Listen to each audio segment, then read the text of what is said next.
ရှင်းလင်းရေးဝန်ထမ်းတို့သည်တယူဒန်တုံမထိုင်ကုန်ကမတ်တော်ဆဲချိုးမိသွားတာသည်ထိုင်ကုန်သည်ဒေါ်လာ3.3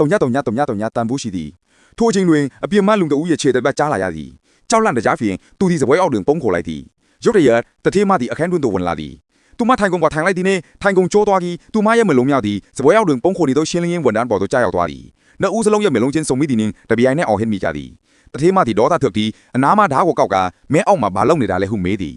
ရှင်းလင်းရေးဝန်ထမ်းကပုံတုံးနေတာပါမစ္စတာဟုလိန်ညာပြားပြောလိုက်သည်တော့တတိမသည်အံ့အားသွားသည်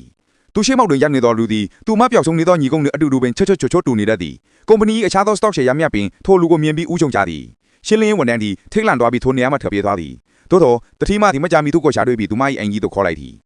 ဤသူသည်လွန်ခဲ့သောနေ့စွာကသူမပျောက်ဆုံးသွားတဲ့သောညီကိုအလုံးဖြစ်ပေသည်သူမယုံကြည်နေသည်သေချာစေဖို့အတွက်သူမကကျမကိုထိုးပါကျမကမာရှယ်အားကစားချန်ပီယံမှာဟုတ်ပြောလိုက်သည်တို့ရလျင်ရှင်းလင်းရေးဝန်ထမ်းသည်လက်ကိုအနှင်းငယ်လှုပ်ရှားယုံမှတတိမသည်ဝေးရသို့ပြောက်သွားသည်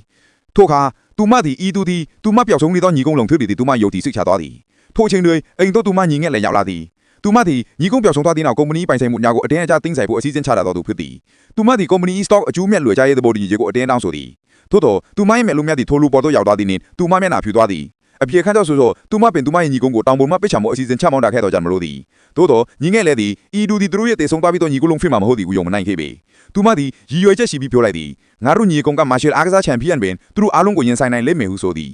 အားလုံးသည်အပြင်ရှိကွင်းလင်းသို့ထွက်သွားကြသည်ထိုလူသည်ကြောက်ရွံ့တုန်လှုပ်မိနေသည်သူဘာလို့ရမယ်မသိနေပါကြမ်းမြများစွာသူဘာမှမလုပ်ဆောင်ဘဲနေပုံကိုကြည့်ပြီးညီငယ်လည်းသည်ပုံမတန်တရားဝင်လာသည်သူမသည်ဒေါသထွက်သည်အပင်းဖမ်းလိုက်ပါဟုအမိန့်ပေးလိုက်သည်မာရှယ်အားကစားဆရာမများသည်တပြိုင်နက်တည်းတအုပ်ကိုတဲ့ရိုက်ကြသည်အားလုံးသည်ဤသူသည်တေဆုံးတော်မူဟုထင်မှတ်ကြသည်သို့သောနောက်တစ်စက္ကန့်တွင်ထိုခုန်ကြသွားများသည့်ရုတ်တရက်အာနောသွားကြသည်သူတို့၏အားရများဖြည်းဖြည်းချင်းခုန်ခန်းသွားသည်ပုံရသည်ထို့နောက်ထိုလူသည်ဂျုံမြက်ကွန်းသောအတွင်ဆွမ်းရည်တစ်ခုကိုထုတ်လွှင့်လိုက်သည်